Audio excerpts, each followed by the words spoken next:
मुख्य रूप से प्रशांत किशोर का जो राजनीति में जिस तरह से वो उभरे हैं धूमकेतु की तरह, उन्हें विमर्श बदला है बिहार की राजनीतिक चर्चाओं का। मैं देख के आया, पढ़ के आया, लोगों से जाके बात करते हैं तो ये लगता है कि एंटी इनकम्बेंसी है क्या? बिहार में भी एंटी इनकम्बेंसी नहीं है।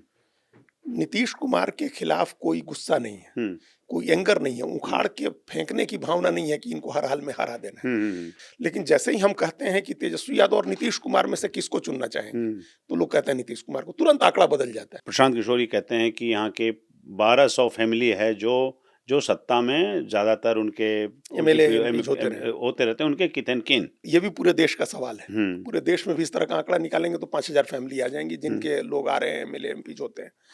तो ये बिहार में भी है, कोई नई बात नहीं है ये। बेरोजगारी, अजीत जी, बेरोजगारी, अशिक्षा, हेल्थ केयर, नहीं, ये मुद्दे हैं। लोग चाहते हैं कि ये बदलाव आए। हाँ। ये चीजें ठीक हों, स्कूल ठीक हों, उनको भारी भरकम फी नहीं देनी पड़े प्राइवेट स्कूल्स में, उनको अपने बच्चों को बाहर नहीं भेजना पड़े, ये सब लोग चाहते हैं बिहार के लोग।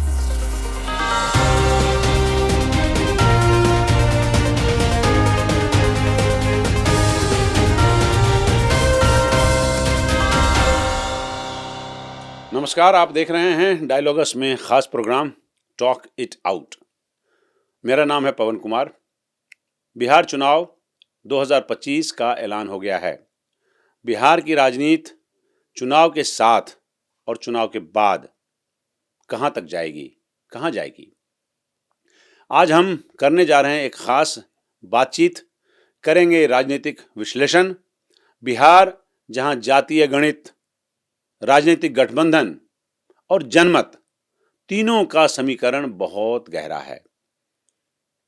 आज हमारे साथ बात करने के लिए हैं वरिष्ठ पत्रकार और राजनीतिक विश्लेषक अजीत द्विवेदी जी, जो बिहार की राजनीति की नब्ज को बेहद करीब से पहचानते हैं, जानते हैं। उनसे जानेंगे जनसुराज का प्रभाव कितना बड़ा होगा बिहार में, नीतीश कुमार कितने प्रासंगिक हैं, रह जाएंगे, और क्या इस बार जनता बदलाव चाहती है कि नहीं चाहती है, महागठबंधन, महाभारत जीतेगी क्या, वगैरह वगैरह वगैरह। तो आइए शुरू करते हैं आज की खास बातचीत में। बिहार 2025 किसकी बनेगी सरकार। अजीत जी, आपका स्वागत है हमारे इस कार्यक्रम में। बहुत पीछा करने के बाद आज आप पकड़ में आए हैं। आज चुनाव का ऐलान हो गया है। तारीखें चुनाव की वो इम्पोर्टेंट उतनी नहीं है। कब होगा, कितने फेजेस में होगा, वो सब इतने मायने नहीं रखते हैं। जितनी मेरी समझ बनती है, मायने रखता है कि अब तक के जो समीकरण बिहार में बने हैं, पार्टियों के आधार पे, जाति के आधार पे, मुद्दों के आधार पे, कुछ मुद्दे नए हैं वहाँ पे जो इससे पहले नहीं देखे गए चुनाव में। कुछ ऐसे लोग वहाँ पे अभी देखे जा रहे हैं जो इससे पहले चुनाव में बिहार में नहीं देखे गए। जनता क्या सोच रही है, सरगर्मियाँ तेज है, और इस चुनाव को आप कैसे देख रहे हैं, चुनाव की दशा, दिशा और मुख्य बिंदु। धन्यवाद पवन जी, आपने बुलाया, और ये सही बात है कि 1 महीने के करीब हम लोग प्लान करते रहे इसको। जी। और लगातार चूंकि 2 बार 3 बार बिहार जाना हुआ हमारा, इस वजह से समय नहीं बन पा रहा था। लेकिन आज हम लोग साथ बैठे हैं जी, तो आराम से बात करते हैं। बिहार की सारी बातें आपको हम जो देख करके आए हैं या जो समझ है हमारी। देखिए, बिहार चुनाव 2025 की जो हम लोग बात कर रहे हैं पवन जी, ये पिछले 25 साल में एटलीस्ट, या 20 साल कहिए, 2005 के बाद ये पहला चुनाव है जो बिहार के मुद्दे पर हो रहा है। मतलब बिहार के जरूरी मुद्दों पर हो रहा है। इसके पहले, जैसा आपने कहा, चुनाव सिर्फ इस आधार पर होता था कि जातीय गणित क्या है, समीकरण क्या है, किसने सोशल इंजीनियरिंग किस तरह से कर रखी है, किसका गठबंधन क्या है, इस आधार पर चुनाव होता है। बिहार के मुद्दे चुनाव में आखिरी बार 2005 में आए। उसके पहले से उठा रहे थे लोग, नीतीश कुमार और भारतीय जनता पार्टी का जो गठबंधन था, समता पार्टी के टाइम से जी, तो वो लोग उठाते थे इशूज। लेकिन उसको जाकर के 2005 में जब उस पर वो चुनाव जीत गए, उसके बाद फिर वो मुद्दे नहीं उठे। शिक्षा में क्या होना चाहिए है, स्वास्थ्य में क्या होना चाहिए है, पलायन कैसे रुकना चाहिए है, दूसरे इंफ्रास्ट्रक्चर का डेवलपमेंट कैसे हो, फैक्ट्रियां कैसे लगें, ये तमाम चीजें फिर वो डिस्कोर्स से बाहर थी। मेन मतलब मुख्य धारा के राजनीतिक विमर्श से बाहर। आप ये कह रहे हैं कि एक पैराडाइम शिफ्ट था 2005 का चुनाव। हाँ। और फिर 20 साल के बाद ये फिर एक नए, हम इसको फिर कह सकते हैं कि ये पैराडाइम शिफ्ट का चुनाव जी। और इसलिए हम लोग इसको बार बार ये कह रहे हैं कि ये ट्रांजिशन का चुनाव है। ट्रांजिशन का चुनाव इसलिए है, पहला एक तो जो हमने कहा कि बिहार के मुद्दे हैं इसमें, बिहार की बातें हैं इसमें, बिहार के लोगों, आम लोगों से जुड़ी हुई समस्याओं की बातें हैं, और उसके बाद ट्रांजिशन इसलिए क्योंकि 35 साल से जो पॉलिटिक्स हो रही है, नीतीश कुमार की पॉलिटिक्स भी पॉलिटिकल लेवल पर एक डेवलपमेंट की बात होती है, या जो वो उस दूसरी आइडियोलॉजी है डेवलपमेंट की या विकास की जो बातें होती हैं, उससे इतर जो पॉलिटिक्स है वो कंटिन्यूटी है लालू यादव की पॉलिटिक्स की, मंडल की पॉलिटिक्स की कंटिन्यूटी है एक तरह से 1990 के बाद से। तो उससे बाहर निकलने का चुनाव ये हो सकता है, ऐसा लग रहा है हम लोगों को, ये हो सकता है चुनाव ट्रांजिशन का चुनाव। ऐसा क्यों लग रहा है आपको?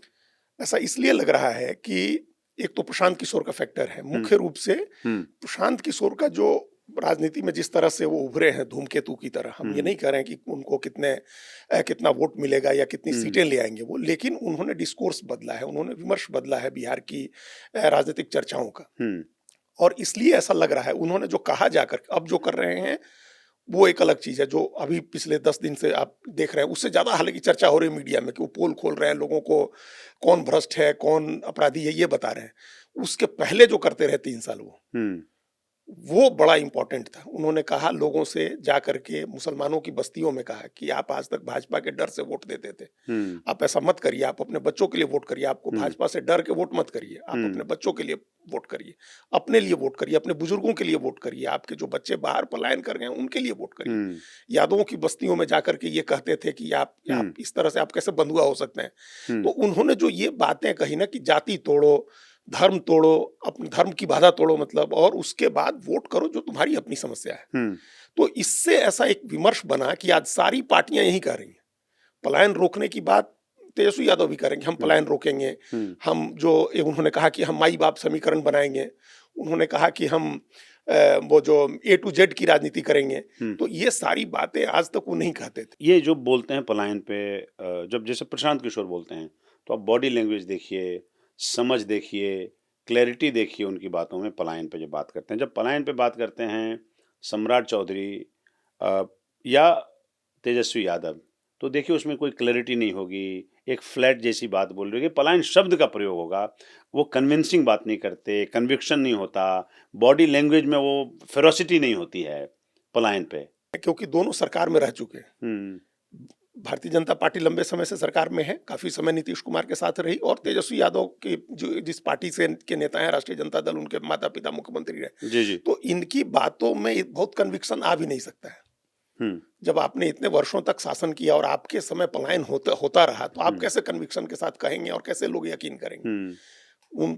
प्रशांत किशोर अभी तक कभी सत्ता में नहीं रहे, सरकार में नहीं रहे, पहली बार चुनाव लड़ रहे हैं, उनका कोई एमएलए नहीं है, कोई एमपी नहीं है, तो वो ज्यादा कन्विक्शन के साथ, कॉन्फिडेंस के साथ ये बात कह सकते हैं कि हम वो आजमाए नहीं गए ना, जो लोग आजमाए जा चुके हैं। एक बेफिक्री भी है। हाँ, मैं ये कह रहा हूँ जनता बदलाव चाहती है कि जैसे मैं देख के आया, पढ़ के आया, लोगों से जाके बात करते हैं, तो ये लगता है कि एंटी इनकम्बेंसी है क्या, जनता बदलाव चाहती है, और भरोसा बरकरार है अभी प्रेजेंट जो इनकम्बेंट है उसमें।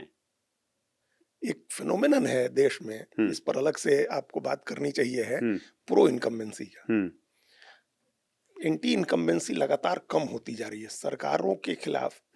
हम इसको दूसरे तरह से कहें कि सरकारों को हराना लगातार मुश्किल होता जा रहा है, और उसका कारण सिर्फ प्रो इनकम्बेंसी नहीं है, प्रो इनकम्बेंसी भी एक फैक्टर है, उसके अलावा और कई फैक्टर हो गए हैं जो बिहार में आप देख रहे हैं। मतलब आपके सवालों पर भी हम लोग आएंगे, पहले ये बात आ गई तो हम इसको कह दें कि सरकारें क्यों नहीं हार रही हैं। आप देखिए सरकार जिन राज्यों में 5 साल में सरकार बदल जाती थी, उन अनेक राज्यों में नहीं बदली है सरकार।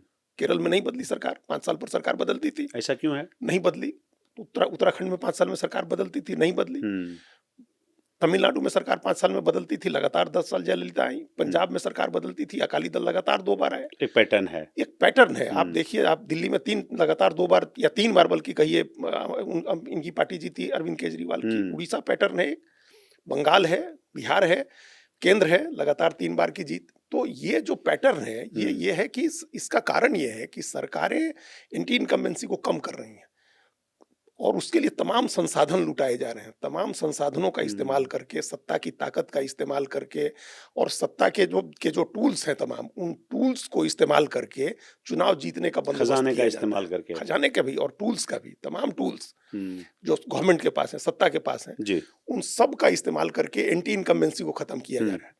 तो बिहार की बात अब फिर लौट आते हैं बिहार पर, चूंकि वो बड़ा टॉपिक है। बिहार में भी एंटी इनकम्बेंसी नहीं है। नीतीश कुमार के खिलाफ कोई गुस्सा नहीं है, कोई एंगर नहीं है, उखाड़ के फेंकने की भावना नहीं है कि इनको हर हाल में हरा देना है। थोड़ी ऊब है, थकान है, जिसको वोटर्स फटीग बोलते हैं, वो है।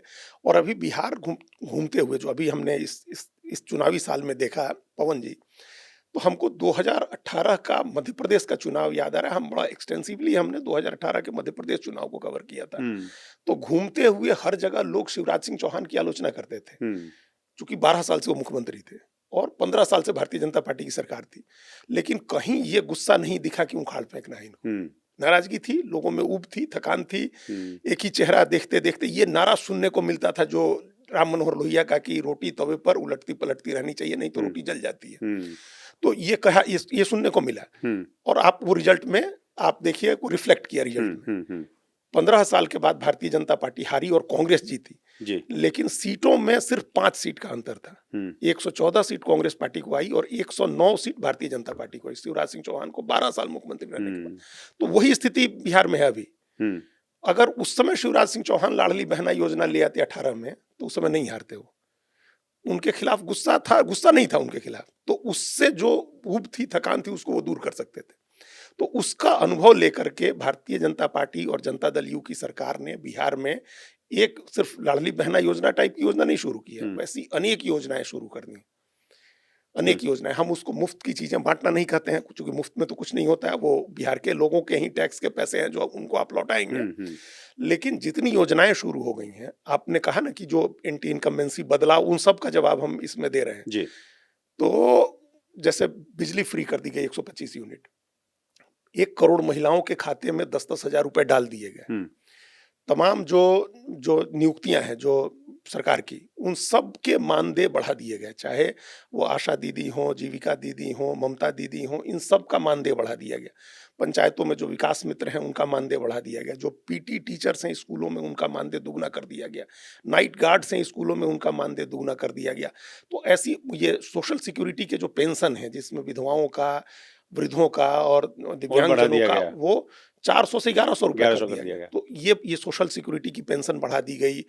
या युवाओं को 1-1 हजार रुपया, स्नातक बेरोजगारों को दिया जाएगा, 1-1 हजार रुपया दिए जाएंगे, वो योजना घोषित हो गई। विकास मित्रों के लिए 25-25 हजार डाल दिए गए खाते में कि लैपटॉप खरीद लो, 10-10 हजार रुपये डाल दिए गए, स्मार्टफोन खरीद लो। तो ऐसे पैसे जिस तरह से बंटे हैं बिहार में, हजारों करोड़ रुपए की जो योजनाएं, जो सीधा कैश बेनिफिट जो होता है, ये सिंपल उस एंटी इनकम्बेंसी से नहीं दूर हो सकती। अगर बहुत एंटी इनकम्बेंसी हो, बहुत गुस्सा हो, तो वो दूर नहीं होगा इससे। लेकिन अगर बहुत एंटी इनकम्बेंसी नहीं है और सिर्फ एक वोटर फटीग है, थकान है, ऊब है, तो वो दूर हो सकता है इससे। ये सभी कैटेगरी जो आपने बताया, महिला वाला, ग्रेजुएट वाला, जो दूसरी और कैटेगरी जिसका आपने उल्लेख किया भी, ये सारे नीतीश कुमार के वोटर्स हैं, फिर वहीं लौट के आएंगे। एग्जैक्टली, इसीलिए किया गया, क्योंकि इनमें बहुत नाराजगी नहीं थी। इनका एक तरह का झुकाव है, जुड़ाव है एक तरह का नीतीश कुमार के साथ। लेकिन ये अब 20 साल से देखते देखते इनको भी लगता था कि कोई नया आए तो कुछ नया हो। लेकिन जब ये सारी चीजें हो गई, तो उसके बाद नया देखने की गुंजाइश कम हो जाती है। और एक और इसमें खास बात यह है कि नीतीश कुमार का ज्यादा कनेक्ट होगा महिलाओं से। वन ऑफ स्कीम नहीं है ये महिलाओं के लिए, जैसा शिवराज सिंह चौहान ने किया या एकनाथ शिंदे ने किया या झारखंड में हेमंत सोरेन ने मैया Samman Yojana tried and tested है। हाँ, ट्राइड एंड टेस्टेड है और कंटिन्यूटी है इस पॉलिसी में। महिलाओं की योजनाओं में कंटिन्यूटी है। आप देखिए ना, आप जानते हैं बिहार को 2005 में जिन महिलाओं को नीतीश कुमार ने, लड़कियों को साइकिल दी थी स्कूल से जाओ, वो आज गृहिणी है, कहीं घर बसा हुआ है, बच्चे हैं। बकायदा उस पे अजीत जी, उस पे इस देश की यूनिवर्सिटियों ने उस पे शोध किया बिल्कुल। कि साइकिल देने से वहाँ के स्कूल अटेंडेंस कैसे बढ़ा है, बढ़ा, लोगों की हाँ, लिटरेसी कैसे बढ़ी है, तो बिल्कुल। वो नीतीश कुमार के फेवर में जाता है। फेवर में जाता है ना, तो उसी की कंटिन्यूटी हो गई ना। आज वो जी। महिला गृहिणी है, जीविका दीदी है, आशा दीदी है, ममता दीदी है, या सिंपल गृहिणी है घर में, हुँ। आज उसके खाते में 10,000 रुपए आएँगे तो वो अपने को कनेक्ट करेगी ना कि जब वो हाँ, स्कूल जाती वो थी तो नीतीश कुमार ने परमानेंट साइकिल सिंपैथी दिया था। उनके साथ है, यस। परमानेंट सिम्पैथी है। तो जिनको पोशाक दिया, जिनको हुँ, साइकिल दी, आज उनको 10,000 रुपए दे रहे हैं कि तुम उद्यमी बनो, तुम अपना एक उद्यम शुरू करो। हुँ। तो वो कनेक्ट जो है, वो वन ऑफ नहीं है, जैसे अच्छा, बाकी ये लोगों का है। ये जो बेनिफिशियरीज़ जिनके नाम आपने लिए अजीत जी, हुँ। क्या ये सभी नीतीश कुमार को ही वोट करेंगे cutting across the caste line? नहीं, ऐसा नहीं होता है। आपको भी पता है कि सारे लाभार्थी जो है, अब हुँ, 5 किलो अनाज की योजना का लाभ तो इस देश के 14% मुसलमानों को भी मिलता है। तो हुँ। वो थोड़े नरेंद्र मोदी को वोट दे देते हैं। वो नहीं देते हैं। कुछ परसेंटेज ऐसा है जो कि कुछ परसेंटेज है, हुँ, कुछ होगा, लेकिन लाभार्थी चुन करके नहीं दे रहे हैं। एक तो हुँ, नीतीश कुमार की भी ये खासियत रही है हुँ, कि वो हम लोग आगे उस पर बात करेंगे, वो चुन के नहीं दे रहे हुँ, हैं। और सब नहीं आए, तब भी उनका जो टारगेटेड ग्रुप है, उनको 37% से 40% ही तो वोट चाहिए होता है। हुँ, पिछली बार हुँ, 37% वोट हुँ, था। जब नीतीश कुमार और जेडीयू जेडीयू और बीजेपी साथ लड़े थे और 206 सीट जीते थे, तब भी एनडीए को 39% वोट आया था। तो आपको 100% वोट थोड़े लेना है, या 60% वोट भी नहीं लेना है। तो आपका जो कोर समर्थक है कि उसके मन में किसी तरह की नाराजगी थी, कोई दुराव बन रहा था, कोई ऊब थकान हो रही थी, तो उसको अपने साथ जोड़ लेना है, आपका काम हो जाएगा। तो एक तो ये कारण है। बदलाव की बात आपने पूछी, तो उसमें एक दूसरा कारण ये है कि लोग चाहते भी हैं बदलना, हुँ, तो ये खोजते हैं कि विकल्प कौन है। हुँ। मतलब नीतीश कुमार को नहीं दें हम, या तो जेडीयू किसको दें? बीजेपी को नहीं दें, तो किसको दे दें? हुँ, तो फिर ये सवाल आ जाता है। और अब हम आपको यहाँ बता दें कि हमारे एक अच्छे मित्र हैं, आप भी जानते ही हैं, जो बड़ा सर्वे एजेंसी है, बड़ी सर्वे एजेंसी जी। है। उन्होंने सर्वे किया तो उनका एक फिगर सब आदमी कोट करता है कि हुँ, मुख्यमंत्री की सबसे पहली पसंद तेजस्वी यादव है। 36% आदमी, एक समय तो 41% आदमी पसंद करता था। जी। उन्होंने हमको कहा कि लोग फाइन प्रिंट में नहीं जाते हैं। हुँ, जब हम बिना कोई नाम दिए पूछते हैं कि हुँ, मुख्यमंत्री कौन अच्छा हो सकता है, तो लोग कहते हैं तेजस्वी यादव, सबसे ज्यादा लोग कहते हैं। हुँ, लेकिन जैसे ही हम कहते हैं कि तेजस्वी यादव और नीतीश कुमार में से किसको चुनना चाहेंगे, हुँ, तो लोग कहते हैं नीतीश कुमार को। तुरंत आंकड़ा बदल जाता है, हुँ, तुरंत बदल जाता है। और ये सवाल एक बार प्रशांत किशोर से पूछा गया हुँ, कि भाई नीतीश और तेजस्वी, हुँ, तो उन्होंने कहा कि एनी टाइम नीतीश। हुँ, तो ये जनरल फीलिंग है बिहार में, जैसे तेजस्वी यादव का नाम आता है या आरजेडी का नाम आता है, हुँ, हुँ, वैसे ही वो आंकड़े बदल जाते हैं, जो हुँ, आंकड़े बिना नाम लिए आ रहे होते हैं। हुँ, तो बदलाव नहीं होने का एक कारण जो है, वो एंटी एंटी इनकम्बेंसी को कम किया। हुँ, दूसरा जो विकल्प नहीं है, कोई बहुत ऐसा विकल्प नहीं है जो हुँ, बन रहा था। तेजस्वी यादव विकल्प बन रहे थे, हम हुँ, हुँ, उनको बहुत हाई रेट करते हैं as a leader, as a administrator भी, कि उन्होंने सीखा है। और 34 महीने का कार्यकाल उनका बहुत ही अच्छा रहा है, और कोई सवाल नहीं है। हुँ, उनकी 400 फाइल्स मंगाई गई जब दोबारा ये नीतीश कुमार गए बीजेपी के साथ, तो उनके हुँ। डिपार्टमेंट्स की गड़बड़ियां खोजने के लिए, तमाम दूसरे कुछ तरह हासिल के, नहीं कुछ हुआ। हासिल नहीं हुआ।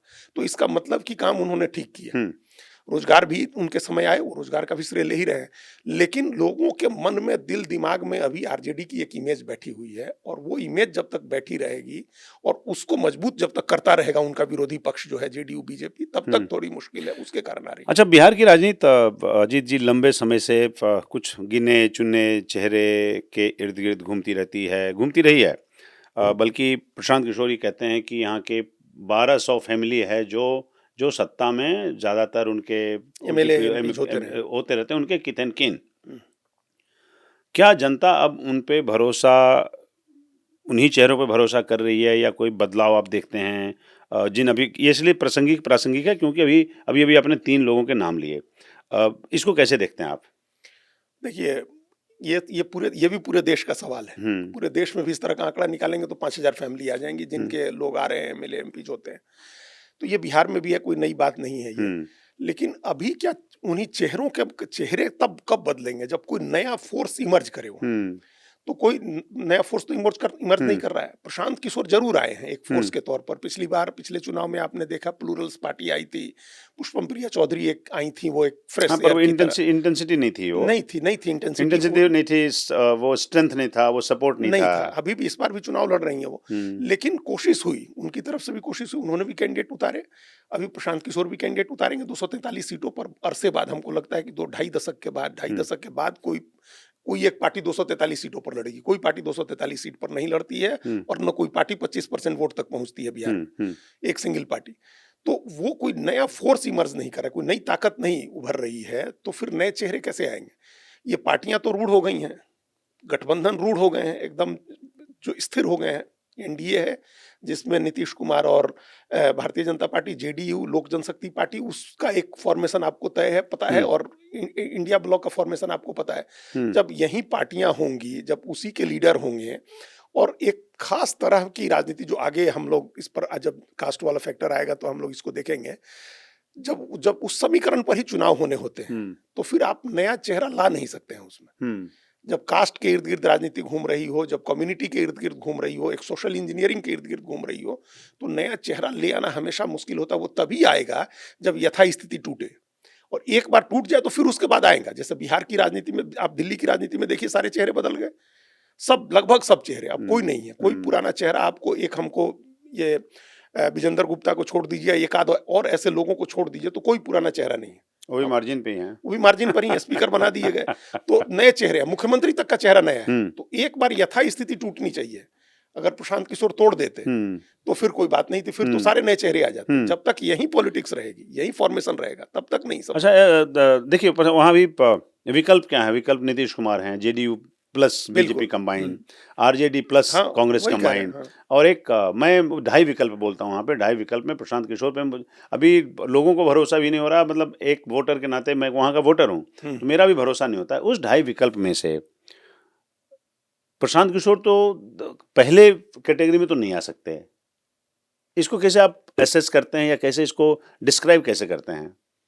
देखिए, अभी कोई आदमी प्रशांत किशोर के बारे में जहां जाइए, आप भी घूमे, लोगों का यही कहना था कि बहुत अच्छी बातें कर रहे हैं, बहुत अच्छे नेता हैं, लेकिन लोग सशंकित हैं कई बातों को लेकर के कि अगर हम इनको वोट दें और नहीं जीत सके तो फिर क्या होगा, किसको लाभ हो जाएगा, किसको नुकसान हो जाएगा। इसका बिहार के लोग बहुत होशियार हैं अपने वोट को लेकर के, खास तौर से। तो वो ये आकलन करने लगते हैं कि अगर हम अमुक जाति के वोट बर्बाद नहीं करना चाहते, वोट देंगे तो किसको लाभ हो जाएगा। और ये हर जाति का आदमी सोच रहा है, सिर्फ ये सोच रहे हैं कि हमारा तो नुकसान हो जाएगा, हमारा वोट चला जाएगा, और इनको उसका फायदा नहीं होगा, तो किसको फायदा हो जाएगा। तो ये एक उनके साथ समस्या है। हालांकि वो फोर्स बनेंगे, एक ताकत बनेंगे, बहुत बड़ी ताकत नहीं बने, एक ताकत बनेंगे। और वो कैसे बनेंगे पवन जी? इसलिए बनेंगे क्योंकि बिहार में एक बड़ी खास फिनोमेनन है। बिहार के आंकड़ों को बहुत बारीकी से जरा पढ़ने की जरूरत होती है, और ये चीज हमको एक राजस्थान में दिखता है, और हो सकता है कि एक आध जगह कहीं और हो, लेकिन राजस्थान में तो जरूरी हमको दिखता है, बिहार में है, कि वहां दोनों गठबंधनों को कभी भी 80% से ज्यादा वोट नहीं आता है। कितना भी मजबूत गठबंधन है दोनों, इतना बड़ा गठबंधन है, एकदम आमने सामने का चुनाव है, तब भी 80% से ज्यादा वोट नहीं आता है, 80% भी नहीं आता है। ये एक बड़ी बात है। हरियाणा में भी चुनाव हुआ तो 90% वोट दो पार्टियों में बटे, नहीं, हरियाणा में 93% वोट, दिल्ली के चुनाव में 90% वोट दो पार्टियों में बटे, बिहार में 80% भी नहीं होता, जबकि दो ही गठबंधन है आमने सामने, और तब भी 80% से ज्यादा वोट नहीं मिलता। इसका मतलब एक तो क्या है कि बिहार का आदमी बेमतलब भी बड़ा रिबेलियस होता है, बेमतलब भी, मतलब आप विधायक हैं, आपके किसी दूर के रिश्तेदार से भी उसका अगर झगड़ा हो गया तो वो आपके खिलाफ वोट करेगा, वो आपका विकल्प खोजने लगता है। ऐसा क्यों है? मतलब इतना कनेक्टेड है लोग, इतना कनेक्टेड है। देखिए क्या है, उसका कारण बेरोजगारी भी है, नौकरियां नहीं है, बेरोजगारी है, और लोग डिपेंडेंट है नेता के ऊपर अपने किसी भी काम के लिए। तो वो नेता के यहाँ जाते हैं हजारों की संख्या में। दूसरे किसी प्रदेश में जाइए तो विधायक के घर पे उतनी भीड़ नहीं मिलेगी जितनी वहां मिलेगी। यही मेंबर पार्लियामेंट यहाँ चले जाइए, यहाँ देखिए बिहार के एमपी के यहाँ कैसी भीड़ लगी रहती है। अच्छा, आप सबका काम कर नहीं सकते हैं तो वो नाराज हो जाता है, तो वो वोट करता है किसी को। 8.5% पिछली बार भी वोट आया था निर्दलीय को, 2% के करीब नोटा को, 6.6% चिराग पासवान लेगा अलग लड़के, 3.5% तो ओवैसी और उपेंद्र कुशवाहा और बसपा का गठबंधन ले गया। तो 20-22% वोट हमेशा अन्य को जाते हैं। तो वो अन्य का जो वोट है इस बार जरूर कम होगा, लेकिन उसके बड़े हिस्से के दावेदार इस बार प्रशांत किशोर है। प्रशांत किशोर किसका वोट काटेंगे? नहीं, पहले तो हमने कहा कि अन्य से ही वोट आ रहा है उनको, ठीक ठाक, क्योंकि अन्य तो है, जो आ गया वो आ गया, वो चलिए, वो तो उसको आपने बफर की कैटेगरी में रख दिया। उसके अलावा जो वोट काटेंगे वो किसका होगा? हाँ, वो जैसे अन्य से वो वोट ले आएंगे, एक तो फोर्स उससे बन रहे हैं, ठीक है। उनका अभी जो आप भीड़ देख रहे हैं, जो ताकत देख रहे हैं, जो ताकत इमर्ज करती हुई दिख रही है, वो वही अन्य वाले लोग, जिनको बीजेपी गठबंधन, जेडीयू गठबंधन से भी नाराजगी है और आरजेडी गठबंधन से भी नाराजगी है, वो प्रशांत किशोर के साथ घूम रहे हैं। और वो चूंकि 22% है, 20%, तो आप सोचिए बिहार की 12-13 करोड़ आबादी में से 20% कितना होता है। अगर हम माने कि 8 करोड़ वोटर, अभी चुनाव जब जो नया SIR के बाद 7.5 करोड़ वोटर है, तो वोटर मान ले खाली 20%, तभी 1.5 करोड़ हो गया ना, 1 करोड़ 40 लाख हो गए, तो 1.5 करोड़ लोग तो बहुत होते हैं। उनमें से बड़ा हिस्सा जाएगा प्रशांत किशोर के साथ। अब आपका जो सवाल है कि किसका वोट काटेंगे, तो खुद कहते हैं कि दोनों का वोट काटेंगे, दोनों से वोट लेंगे, दोनों गठबंधनों से वोट लेंगे। मेरा अपना आकलन है कि अगर उनको 100 वोट मिला तो उसमें से 70 के करीब वोट एनडीए का होगा और 30 वोट इंडिया ब्लॉक का होगा। तो 3% वोट जो टूटने की बात है, कट के उनके तरफ जाने की वोट है, जाने की बात है। अगर 100 वोट पर हम लोग एक मान के चल रहे हैं तो 70 से 75 वोट हो सकता है कि एनडीए का हो और 25 से 30 वोट इंडिया ब्लॉक का हो। लेकिन इससे बहुत नुकसान नहीं होगा एनडीए को जी। उसका 70% इनको जो वोट मिलेगा, अगर उसमें से 10 में से 7 वोट उधर से आता है तब भी उसका बहुत नुकसान नहीं है। अगर वो 7 वोट में से 5 वोट चला जाता है इंडिया ब्लॉक की तरफ तब ज्यादा नुकसान होता है। लेकिन ये उसके लिए बफर का काम कर रहे हैं। बीच में जो एंटी इनकम्बेंसी का वोट है, जो नाराजगी और जो थकान ऊब वाला वोट फिर भी टूट के अगर जा रहा है तो वो उसको वोट, अगर सत्ता विरोधी वोट ये बीच में रोक लेंगे, प्रशांत किशोर ले लेंगे तो इसका नुकसान नहीं होगा, इसका फायदा होता आरजेडी को, वो नहीं होगा। तो एक तरह से भी जी मतलब फायदेमंद ही होगा। प्रशांत किशोर की 2-3 बातें बड़ी इंटरेस्टिंग है। कहते हैं कि अगर हम ये चुनाव हार गए तो मैं राजनीति छोड़ दूंगा। 25 से ज्यादा सीट अगर जेडीयू को आ गया तो मैं राजनीति छोड़ दूंगा। वो राजनीति छोड़ने के ज्यादा की बातें करते हैं, वहां टिकने की कम बातें करते हैं। वो कहते हैं कि टिकने की बात तभी होगी, वाइल्ड गेस है हम लोग का, मतलब मैं वाइल्ड गेस ही कर रहा हूं। क्या ऐसी कोई परिस्थितियां बन सकती हैं, राजनीति में कैसी भी परिस्थितियां बन जाती हैं, ऐसी कोई परिस्थितियां बन सकती है जहां पे ये लोग थोड़े नीचे रह गए, प्रशांत किशोर उम्मीद से ज़्यादा लेकर आ गए, तो ऐसी परिस्थितियों में जैसे मान लीजिए मैं कहता हूं क्या पता कल को बिहार के चीफ मिनिस्टर भी हो सकते हैं वो, और अभी नहीं होंगे तो 2030 तक तो संभावना बनी जाएगी, क्योंकि जिस इंटेंसिटी से वो लगे हुए हैं।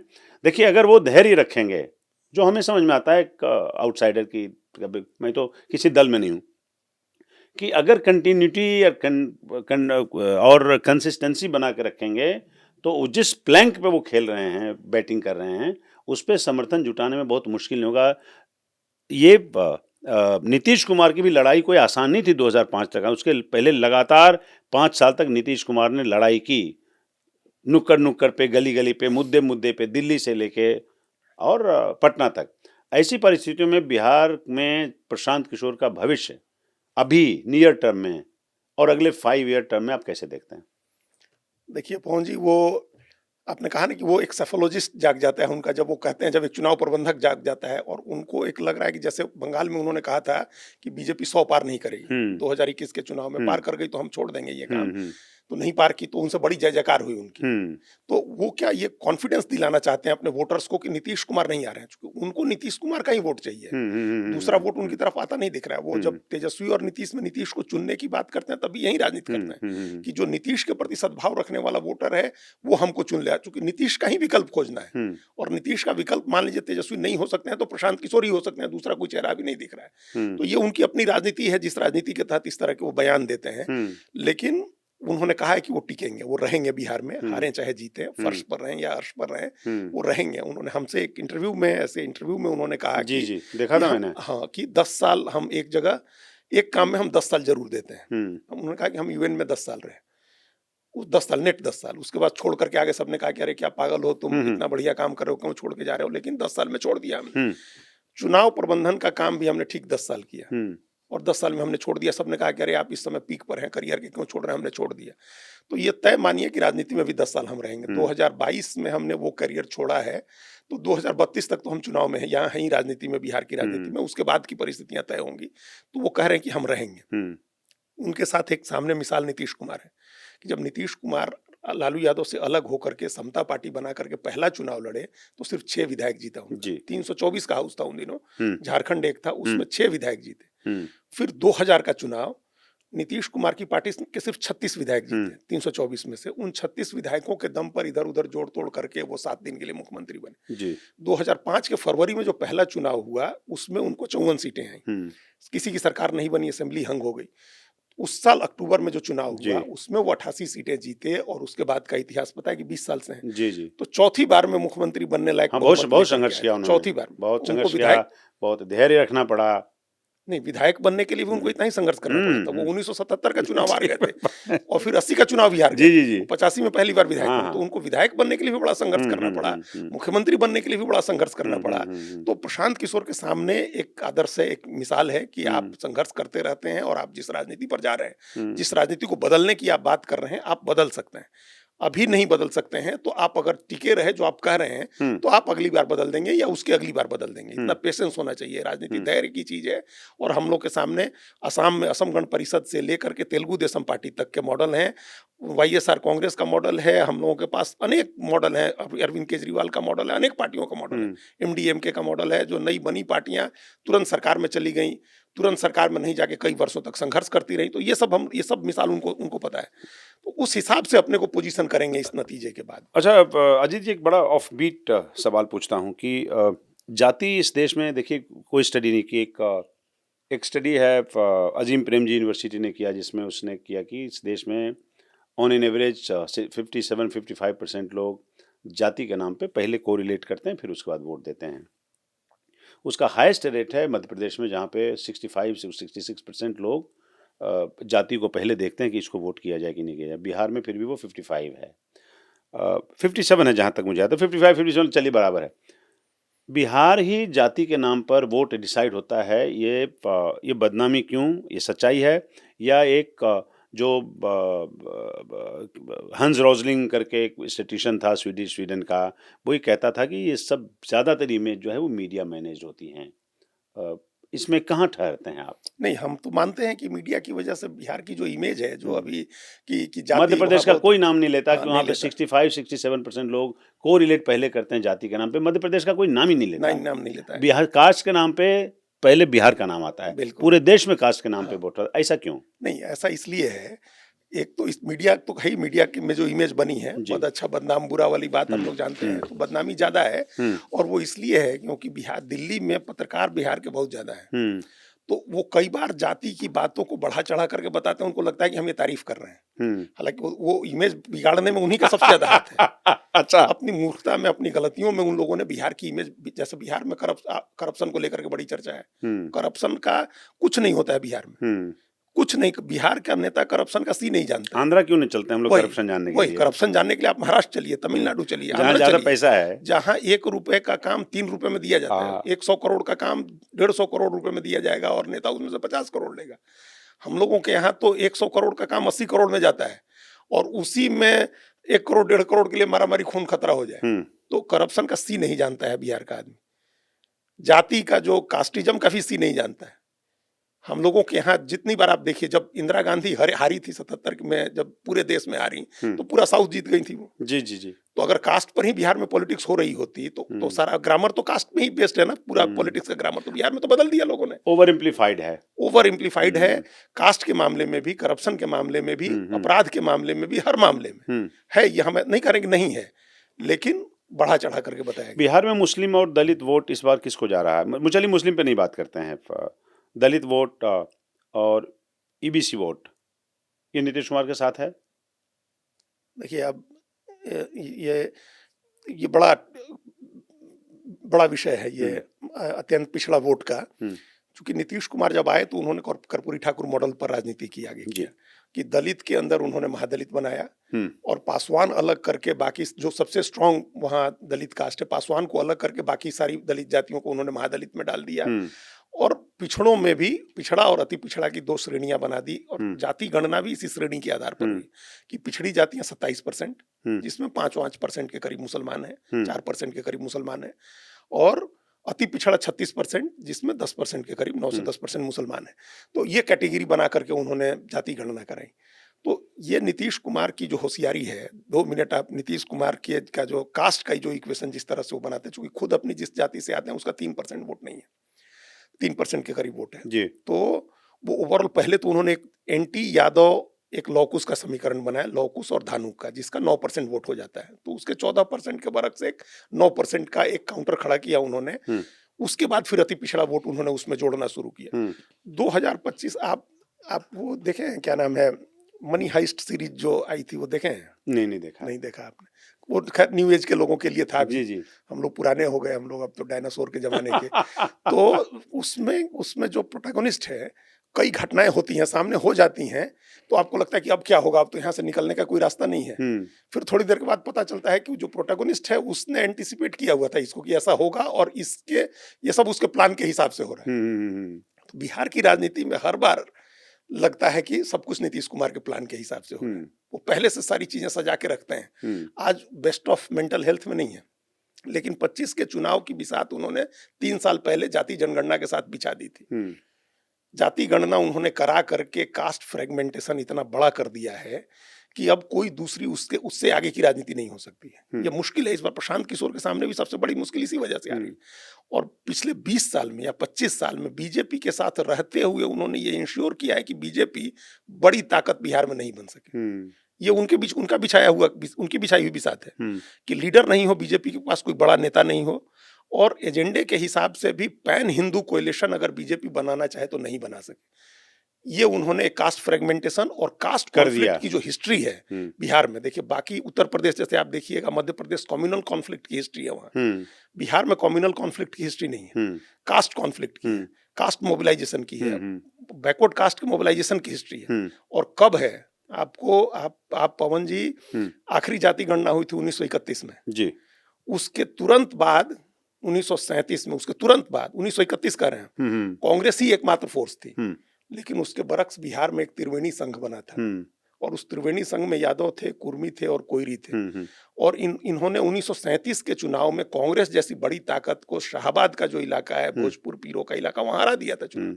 लेकिन बहुत उसमें वायलेंट बैकलैश हुआ फॉरवर्ड्स की तरफ से, और कांग्रेस का ऑर्गेनाइजेशन इतना मजबूत था कि वो चल नहीं सका। और उसके बाद ये जाति गणना हुई है, जिसके बाद चुनाव है। ये जाति गणना के बाद का पहला चुनाव है।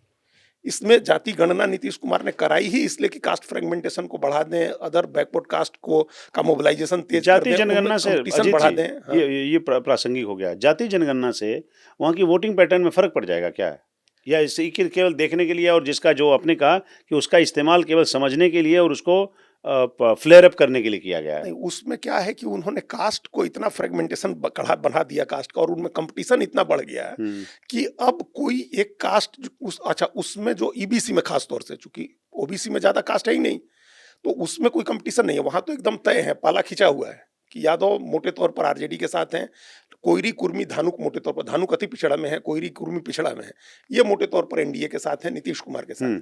असली खेल ईबीसी की 80 जातियों का है। उसमें सिर्फ 2 ही जाति है जिसका 2% से ज्यादा वोट है। बाकी जातियां 0.10%, 0.20%, 0.30% वाली पार्टियां हैं, और इनका कोई लीडर नहीं है जो मास लीडर हो सके। तो उनके नेता नीतीश कुमार हैं। स्वाभाविक रूप से, जो अब सवाल पर आ गया आपके, जो ईबीसी का सवाल था, उसके स्वाभाविक नेता नीतीश कुमार हैं। जितना वो कास्ट कंपीट करेंगी, जितना उनमें फ्रेगमेंट, तो उनका डिवीजन जितना बड़ा होगा, उसका फायदा नीतीश कुमार को होगा। वो आरजेडी के साथ जो सबसे स्ट्रॉन्ग ओबीसी है, उनके साथ नहीं जाना चाहेंगे, असुरक्षित महसूस करते हैं। असुरक्षित महसूस करते हैं। ये 2 जातियों के साथ होता है बिहार में हमेशा, यादव के साथ और भूमिहार के साथ। ये दोनों सत्ता की जाति मानी गई है आजादी के बाद से, और अपने को कभी सत्ता से बाहर इन्होंने नहीं माना। ये हमेशा मानते हैं कि हम सत्ता में रहे या सत्ता के इंतजार में। तो कॉन्फ्लिक्ट कास्ट का। अच्छा, बारी बारी से अजीत जी चुन के धीरे धीरे, मौका बेमौका, आरजेडी प्लस कांग्रेस और या बीजेपी के भी कुछ नेता ने प्रशांत किशोर के पंडित पांडे होने पे गाहे बगाहे हमला किया है। उसको ये दिखाने की कोशिश की है कि साहब ये तो देखो वो है। लेकिन जो वहाँ के कास्ट, अलग अलग कास्ट के लोग हैं, उनमें ये वाली बात उनके दिमाग में नहीं बैठ पा रही है। वो पांडे से प्रशांत किशोर को जोड़ के नहीं देख रहे हैं। मैं गलत तो नहीं कह रहा हूँ? नहीं, आप एकदम ठीक कह रहे हैं। प्रशांत किशोर की ये जो आइडेंटिटी रिवील करके और उनको आइसोलेट करने का जो प्रयास हुआ, वो नाकाम हो गया, वो नहीं चला। उस पर लोगों ने ज्यादा ध्यान नहीं दिया।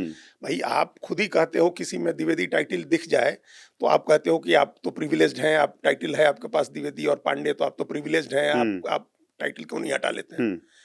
और जिसने हटा रखी है उसको आप कहते हैं कि याद दिलाते हैं कि वो फला टाइटल है, उसका पांडे है।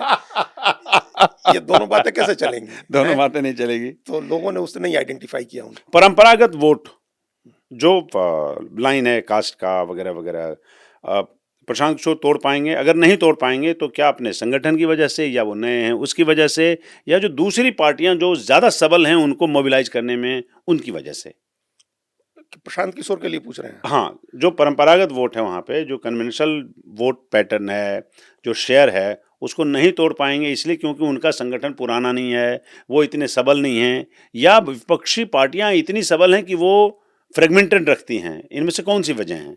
नहीं, वो तो अपने संगठन की वजह से, नए होने की वजह से, आउटसाइडर होने की वजह से कई कारण हैं। और सबसे बड़ा कारण जो हमने सबसे शुरू में बता दिया कि अभी लोग बदलाव तो चाहते हैं, लेकिन एक विकल्प के तौर पर जो तेजस्वी यादव ज्यादा स्ट्रांग विकल्प दिख रहे हैं, तो उनको नहीं पसंद कर रहा है बड़ा वर्ग कि वो आ जाएंगे तो फिर 2005 के पहले की बातें याद आने लगती हैं। तो एक तो ये फैक्टर है ना कि विकल्प के तौर पर प्रशांत किशोर को नहीं देख पा रहे हैं अभी उस तरह से कि नीतीश कुमार या समूचे एनडीए को रिप्लेस कर देंगे। एक तो ये कारण है। दूसरा, उनका संगठन बिल्कुल नया है, वो आउटसाइडर है। देखिए, वो राजनीति कोई अनोखी मंगल ग्रह वाली नहीं करेंगे, कुछ ऐसा नहीं करने जा रहे हैं। उनका भी पूरा पॉलिटिकल, आप देखिएगा टिकट आएगा जब वो टिकट बांटेंगे तो वो सब कास्ट के ग्रामर पर ही बेस्ड होगा। उसी कास्ट तो मेन पिलर है ना भाई बिहार के पॉलिटिकल ग्रामर का, उससे इतर नहीं जाएंगे। वो भी जाति साधेंगे, वो भी जिस जाति का जहां वर्चस्व है, जिस जाति के नेता है उसी नेता को वोट देंगे, उसी जाति के आदमी को वोट देंगे। लेकिन फिर वहां विश्वास का संकट आएगा कि भाई जब आप उसी कास्ट का कार्ड प्ले कर रहे हैं, तो जो लोग दूसरा पहले से प्ले कर रहे हैं, जिनके पास बहुत ही मजबूत संगठन है, जिन्होंने एक भरोसा अपने कामकाज से दिया हुआ है, या जिनके पास एक तो फिर तो उनके लिए तो नुकसान का सौदा होगा। वो कौन सा? प्रशांत किशोर भी अगर कास्ट लाइन ही टो करेंगे तो फिर फर्क क्या हुआ औरों में और उनमें? नहीं, तो कास्ट लाइन तो टो करना ही पड़ेगा ना, हमेशा किया गया है। ऐसा थोड़ा 77 में नहीं किया गया था, या 1984 में नहीं किया गया था, हमेशा करते हैं। पर ये कह रहे हैं कि हम नहीं करेंगे ना। नहीं करेंगे, कैसे नहीं करेंगे? आप जो कास्ट में, जैसे बिहार में आप कोई एक कॉन्स्टिट्यूएंसी उठा के बताइए, उस कॉन्स्टिट्यूएंसी में मान लीजिए 3 डोमिनेंट जातियां हैं, तो हर पार्टी उन्हीं 3 जातियों में से कैंडिडेट देगी। ये नहीं हो सकता है कि कोई आदमी आपके लखीसराय में कायस्थ लड़ा दे। काहे कायस्थ बहुत ही बड़ी सामाजिक कार्यकर्ता होंगे तभी कायस्थ काहे लड़ा दे, वहां कहीं नहीं ठहरेंगे। नहीं तो काहे लड़ा दे। तो हम यही कह रहे हैं, तो आप कायस्थ देंगे लेकिन पटना में देंगे। आप बांकीपुर देखेंगे, आप दीघा देखेंगे, आप कुम्हरार देखेंगे, आप मोतिहारी में दे सकते हैं, आप मुजफ्फरपुर दे सकते हैं, लेकिन आप लखीसराय नहीं दे सकते हैं ना, बेगूसराय नहीं दे सकते हैं, रोसड़ा और तेघड़ा और बछवाड़ा में जाकर के थोड़े आप दे दीजिएगा, नहीं दे सकते हैं। वहां तो आपको ध्यान रखना ही है ना। तो दूसरी पार्टी वहां से प्रचार भी नहीं करेगी, वही जीत जाएगी, चाहे आपका कैंडिडेट कितना भी अच्छा हो, कितना भी अच्छा हो। भाई प्रशांत किशोर जब बाई इलेक्शन लड़ रहे थे तो उन्होंने बेलागंज में मुस्लिम दिया, तरारी में राजपूत दिया, रामगढ़ में कुशवाहा दिया, इमामगंज में माजी उन्होंने पासवान दिया। तो वो तो जो कास्ट के इक्वेशन में फिट बैठेगा आप टिकट उसी को देंगे। बेरोजगारी, अजीत जी, बेरोजगारी, अशिक्षा, हेल्थ केयर, ये सब वो मुद्दे हैं जो इमीडिएटली जिसका निदान समाधान बिहार में होने की ज़रूरत है। वो देख के लगता है आप घड़ी घड़ी जहाँ प्राइमरी हेल्थ केयर भी ठीक से नहीं काम कर रहा हो। क्या ये सब मुद्दे हैं जिसके आधार पर जनता वहाँ वोट देगी? नहीं, ये मुद्दे हैं, लोग चाहते हैं कि ये बदलाव आए। हाँ। ये चीजें ठीक हों, स्कूल ठीक हों, उनको भारी भरकम फी नहीं देनी पड़े प्राइवेट स्कूल्स में, उनको अपने बच्चों को बाहर नहीं भेजना पड़े, ये सब लोग चाहते हैं बिहार के लोग। लेकिन चाहने से नहीं, सिर्फ इस आधार पर स्वास्थ्य व्यवस्था ठीक हो जाए, इस आधार पर वो सिर्फ इस आधार पर वोट देंगे, ये संभव नहीं है, कहीं संभव नहीं है। वो दूसरी बात जो अभी बिहार के संदर्भ में जो अभी ताजा रुझान हमने देखा घूमने के बाद, कि अब लोग आयुष्मान भारत योजना की बात कर रहे हैं कि भाई सरकार भी पैसा दे रही है, हॉस्पिटल्स में इलाज होने लग रहा है, पैसा नीतीश कुमार की सरकार भी हॉस्पिटल बनवा रही है, एम्स बन रहा है। तो ये चीजें ठीक हो रही हैं, इस उम्मीद में लोग, हमको इस उम्मीद में इस बार की वोटिंग होती दिख रही है। तभी आप देखिए तेजस्वी यादव भी बार बार कह रहे हैं, अपने 3-3.5 साल के कार्यकाल की याद दिला रहे हैं कि हमने क्या क्या कर दिया।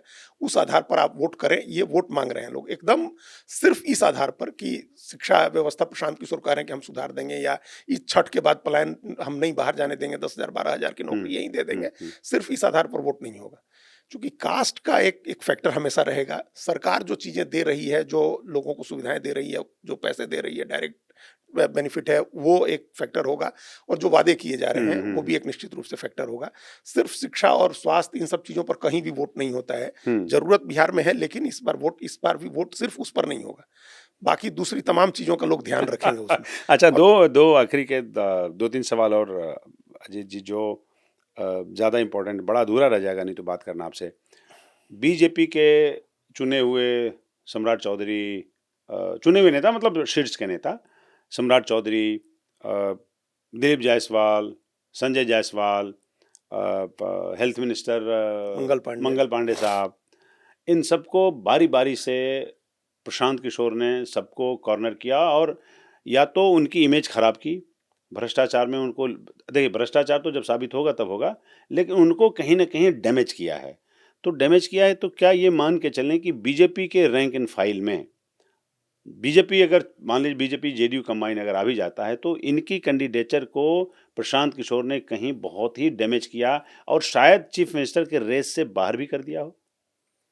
तो इसमें सब लोग थे भी नहीं रेस में। सम्राट चौधरी की तो कैंडिडेचर बन भी सकता था, उप मुख्यमंत्री हैं और अभी भी हैं, वो अभी हो भी सकते हैं, हम्म, क्योंकि आपने जो आरोप लगाए हैं उनके ऊपर लगाए गए आरोप सबसे कमजोर है। आप कह रहे हैं कि 95 में हत्या के मुकदमे में वो एक्यूज हुए, तो 30 साल पहले हत्या के मुकदमे में और हाईएस्ट कोर्ट से बरी हो चुके हैं वो। तो वो मुद्दा उठा करके आप उनको कैसे घेरिएगा। दूसरा जो एक मुद्दा आप लेकर के आए वो गलत साबित हो गया। शिल्पी गौतम केस में आप लेके आना चाहें, उसमें वो थे नहीं। राजनीति में तो चलता रहता है, लेकिन वो एकदम गलत था। राकेश एक्चुअली इनकरेक्ट था और आप इल इन्फॉर्म्ड थे। राकेश मस्करा जिसका आपने राकेश कुमार का आपको बताया किसी ने कि सम्राट चौधरी का नाम पहले राकेश कुमार था और एक राकेश कुमार एक्यूज था उसमें, तो वो राकेश कुमार यही है। तो ये तो आप इल इन्फॉर्म्ड थे और आपने चेक नहीं किया फैक्ट। हाँ, प्रशांत जी कभी कभी अति उत्साही हो जाते हैं। अति उत्साही तो ये राकेश मस्करा दूसरा व्यक्ति था जिसकी जैन गाड़ी थी, वो सब है, वो हाजीपुर का था, आइसक्रीम की फैक्ट्री, वो सम्राट चौधरी से कोई लेना देना नहीं। तो आपकी साख, आपके उस पर तो सवाल उठेगा ना साख पर कि आप दूसरे आरोप लगा रहे हैं, उसको कैसे सही माने। तो सम्राट चौधरी के ऊपर लगाए गए आरोप सबसे कमजोर है। देखिए हत्या के आरोप तो नीतीश कुमार के ऊपर थे, पता ही है आपको, एक व्यक्ति की हत्या का आरोप था, बाद में जाकर के खत्म हुआ। तो ये कोई वो आरोप ऐसा नहीं है जिससे आप उनको डैमेज कर देंगे बहुत ज्यादा। बाकी अब दिलीप जायसवाल दावेदार नहीं थे, संजय जायसवाल एमपी हैं, अपने को मानते हो लेकिन थे नहीं। मंगल पांडे नहीं हो सकते हैं, फॉरवर्ड हैं। फॉरवर्ड अभी कोई ऐसा बिहार में 9% की आबादी के नाम पर प्रयोग करेगी भारतीय जनता पार्टी, ये संभव नहीं दिख रहा है हमको। न मौका है न हिम्मत है। हाँ, हिम्मत नहीं है। और जो पॉलिटिक्स बीजेपी लॉन्ग टर्म की पॉलिटिक्स, बिहार की पॉलिटिक्स पर अगर उसको कब्जा करना है, नीतीश कुमार को खत्म होंगे जब जेडीयू की जगह लेनी है, और बिहार जैसे उत्तर प्रदेश में सपा वर्सेस बीजेपी है, अगर वो स्थिति बनानी है आरजेडी वर्सेस बीजेपी का, तो वो अगले चेहरे पर बिहार में नहीं हो सकता है।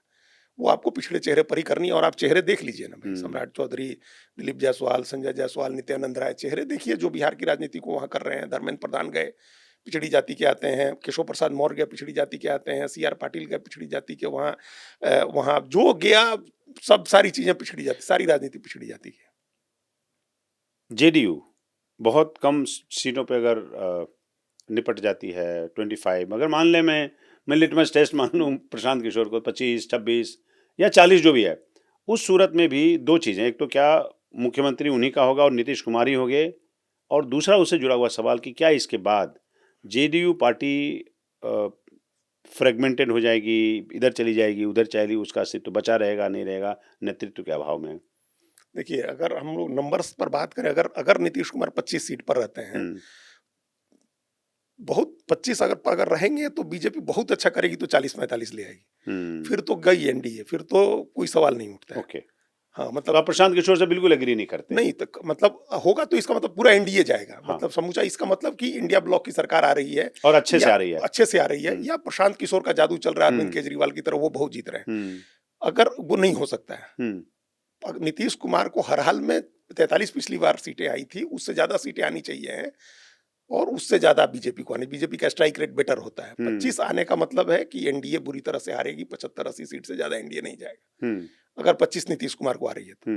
और अगर बीजेपी जैसा लोग करें कि 80 सीट आ रही है, 75-80 सीट आ रही है, तो किसी हालत में नीतीश को 25 नहीं आएगी। अगर उनको 80 आ रही है तो नीतीश कुमार 60 से कम नहीं होंगे। तो एनडीए अगर जीतेगा तो सब जीतेंगे। उपेंद्र कुशवाहा ने ये जुमला बोला, बहुत अच्छा बोला, कि नाव डूबेगी तो सब डूबेंगे। हाँ, ये नहीं होगा कि बीजेपी पार कर जाएगी और बाकी लोग डूब जाएंगे। अच्छा, सब अजीत जी, कांग्रेस और आरजेडी, उसके कैंपेन पे निगाह डालिएगा तो कोई नर्वसनेस है क्या उनके स्टाइल में, अप्रोच में, एक्सेस करने में, जो कैंपेन की एक इंटेंसिटी होती है, कैंपेन की एक फेरोसिटी होती है, उसमें कहीं नर्वसनेस है क्या? देखिए वो तो सिर्फ इस वजह से है कि कांग्रेस इसमें अपने लिए एक अवसर देख रही थी कि हम इस बार बेटर कर सकते हैं, ज्यादा सीटों पर लड़के ज्यादा अच्छा परफॉर्म कर सकते हैं, क्योंकि लोकसभा चुनाव में ओवरऑल कांग्रेस का ग्राफ बढ़ा, दुगनी हो गई सीटें, उसकी लगभग दुगनी हो गई। उसके बाद से जो उत्साह राहुल गांधी में आया है, हालांकि कई राज्यों के चुनाव उसके बाद हार गए, महाराष्ट्र हार गए, हरियाणा हार गए, दिल्ली बुरी तरह से हारे, इसके बावजूद उनको लग रहा है कि एक स्पेस बनाने का टाइम है। अभी हम लोग रीजनल पार्टीज को रिप्लेस करने का टाइम है। जैसे बीजेपी भी चाह रही है कि रीजनल पार्टीज रिप्लेस हो, कांग्रेस रहे हमारे सामने, टू पार्टी सिस्टम हो जाए। हालांकि ये संभव नहीं है। कांग्रेस अपने लिए अवसर देख रही थी, इसलिए इंडिपेंडेंट पॉलिटिक्स कर रही थी। एक गलत मुद्दे को लेकर के, एसआईआर का मुद्दा लेकर के राहुल गांधी 16 दिन सड़क पर घूमे बिहार में। वो कोई इशू नहीं है बिहार में, नॉन इशू है वो। उस पर 16 दिन मेहनत की उन्होंने। राहुल गांधी तेजस्वी के साथ घूमते रहे, उस समय सीटों का बंटवारा नहीं किया, सीट शेयरिंग की बात उस समय नहीं की, अड़े हुए हैं कि हमको 70 चाहिए, 70 नहीं तो 60 चाहिए, जो कि संभव नहीं लग रहा है। भीड़ देख के हाँ, अति उत्साहित हो गए वो। जैसे हर जगह देखते हैं, उत्तर प्रदेश में भी ऐसी 2 लड़के का कैंपेन, उत्साहित देखे क्या हुआ नतीजा चुनाव में, 17 के विधानसभा चुनाव में। तो वो उसकी वजह से ये नर्वसनेस जिसको आप कह रहे हैं, वो सीट शेयरिंग के कारण है। वो चाहते हैं कि आरजेडी कम आए और हम ज्यादा से ज्यादा सीट लड़ें, ताकि अपने लिए कोई स्पेस कांग्रेस वहां बना सके, अपने को खड़ा करने के लिए अपना फुटहोल्ड वहां मजबूत कर सके। एसआईआर में अभी जो रिवाइज किया चुनाव आयोग ने, उसमें 3.5 लाख लोगों का नाम हटाया गया 3,66,000 मसौदा सूची से, ड्राफ्ट सूची में जिनका नाम था, उससे ज्यादा 3,66,000। ये क्या ये तस्दीक करता है कि वाकई एसआईआर जो है वो ओवर एम्पलीफाइड था, ओवर वरीड थे लोग, ओवर स्टेटेड था, ओवर रेटेड था, उसका गलत इस्तेमाल हुआ अपने राजनीतिक फायदे के लिए? वो एक्चुअली एसआईआर में वो पढ़ने की कोशिश कर रहे हैं जो एक्चुअली है ही नहीं, उससे मिलती जुलती प्रॉब्लम हर इलेक्शन से पहले दिखाई देती है, ये ओवर एम्पलीफाइड हो गया। बिल्कुल एग्जैक्टली यही स्थिति थी। वो हर बार वोटर लिस्ट में आजादी के बाद से अभी तक कुछ ना कुछ गड़बड़ी रहती है। किसी ऐसे व्यक्ति का नाम है जो पात्र नहीं है, उम्र उसकी नहीं है, या बाहर है, या मर गया, उसका नाम है। किसी ऐसे व्यक्ति का नाम नहीं है जो जिसका नाम होना चाहिए, ये गड़बड़ी हमेशा रहती है। उसको ठीक करने के लिए 20 साल के बाद, 22 साल के बाद एक ये जो मतदाता सूची का विशेष गहन पुनरीक्षण शुरू हुआ, एसआईआर जो शुरू हुआ, तो उसको जबरदस्ती इन लोगों ने बड़ा इशू बना दिया। वो कोई ऐसा इशू नहीं था। जो मसौदा सूची आई थी, मसौदा सूची जो आई, उसमें 65 लाख नाम कटे। इन लोगों ने बड़ी लड़ाई लड़ी सुप्रीम कोर्ट में। सुप्रीम कोर्ट ने कह दिया कि भाई दे दीजिए इनको, 65 लाख की लिस्ट अलग से दीजिए। तो 65 लाख की लिस्ट अलग से मिल गई। तो आपने क्या कर लिया उसमें? 65 लाख में से कितना आपने खोज लिया, कितनी गड़बड़ियां खोज ली। एक बड़ा प्रेस कॉन्फ्रेंस किया। हम पटना में ही थे, पवन खेड़ा ने, और प्रेस कॉन्फ्रेंस में करके कहा कि 90 लाख विसंगतियां मिली। 65 लाख नाम कटने में उन्होंने 90 लाख विसंगतियां खोज करके बताई। तो उन्होंने कहा कि 90 लाख विसंगतियां। अब आप बताइए, अब मेरे नाम में द्विवेदी के टाइटल में हिंदी में लिखा हो, नीचे वह छोड़ दिया हो, या स्पेलिंग में मिस्टेक हो, तो ये विसंगति है। ये इतनी कॉमन विसंगति है वोटर लिस्ट में कि किसी का नाम गलत है, किसी के मिस्टर के सामने मिसेज हो गया, मिसेज का मिस्टर हो गया, मेल के आगे फीमेल हो गया। ये ऐसी सैकड़ों हजारों गड़बड़ियां हर समय रहती हैं। तो ऐसी विसंगतियां पकड़ के आप चुनाव आयोग को देने की ये विसंगति है, ये कोई विसंगति नहीं है। ये जो टाइपिंग का एरर होता है वो हो जाता है उस समय। जब इतने नाम हो रहे हैं तो सुधारने की व्यवस्था आप सुधार करा लीजिए।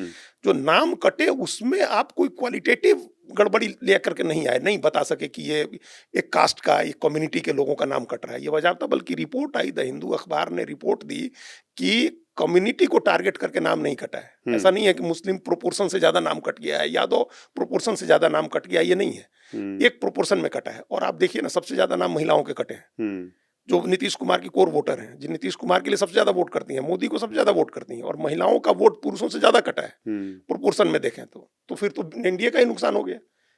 तो ऐसा नहीं है कि कोई टारगेट करके नाम कटा है, ये कोई मिसाल ये लोग नहीं दे सके। हाँ, 15 लोगों को ले आए या 50 लोग आ गए कि भाई ये लोग जीवित हैं, इनका नाम कट गया है, तो ठीक है, जुड़वा लीजिए। फॉर्म 7 भरिए, फॉर्म 6 भरिए, फॉर्म 7 भरिए, अपना नाम जुड़वा लीजिए।